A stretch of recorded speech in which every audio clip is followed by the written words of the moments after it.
you doing, mates? So I've been gone for a while. Just a little while. Not that long. I'm sorry. As you probably know, I'm an indie game developer working on my own fighting game, and I'm trying to make it the best that it can be. And there was a pretty big change recently. Actually, it's in the title. It's 3D now! Yep, it was going to be 3D all along. Get that 2D shit out of here! But this is not my character.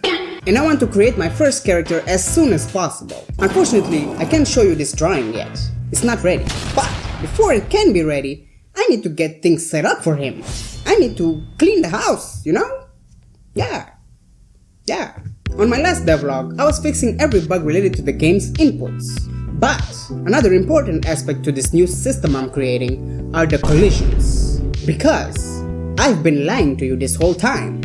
Zero hasn't been standing on anything. He has just been floating. Now you might be saying, but Anderson, Unity has collisions. No! Okay, yes, Unity does have collisions. However, they're not deterministic. Imagine you punch your opponent and it stays right in front of you. But on your opponent's screen, he's all the way up here! That would be stupid. So I went on a hunt to find this so-called deterministic collision system. I found a couple of these on GitHub, but most weren't promising. Eventually, I found a Chinese or Japanese system, I can't remember, and this project didn't have a license, meaning I don't know how I can use it. Can I use it at all? Can I put it in my game and sell it?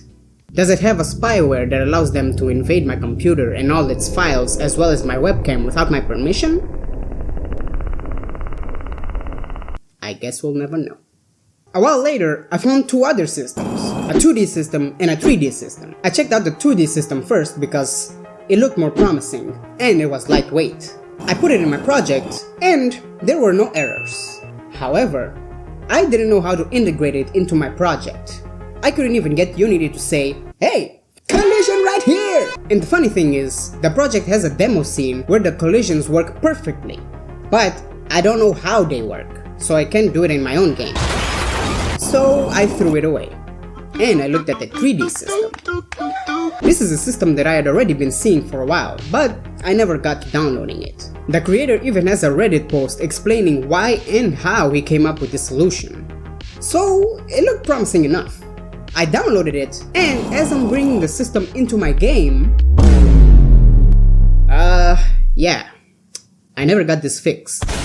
Anyway, I went back to the 2D system and gave it another shot.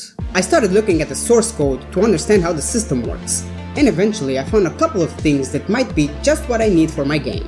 And after a couple of hours of coding, bug fixing, crying, don't forget the crying, it worked! Only the collision detection though. There was still no physics here. The game was just telling me, Master! Collision here! But this was actually the hardest part, because I already had ideas on how I'm going to get physics into my game. And after more coding, bug fixing, and crying, not as much as last time, I got the system working. For the most part. After I got this working, I started cleaning up my project and keeping things organized. At this point, I felt like it was time for me to transform my game and make it 3D. I still don't have my own character yet, so I went to this site where you can download 3D characters and animations for free! I'm gonna be using this ninja girl in honor of my very first game. She was the main character. I found a few cool animations to give her, downloaded them, and now they're in the game. Then I spawned the ninja girl into my game. And one last thing that I needed for this system was complete frame-by-frame control of the game, and not just the animations. Think of this as a rewind system. My game normally plays forward, but at some moment I want to stop it and play it backwards as well. It's rollback netcode. It's complicated. And I did it! This was actually quite simple. Except for the animation formula. That was quite complex. But anyway, it was ready. I had full control over the game simulation, and the ninja girl, she was ready to throw her first attack.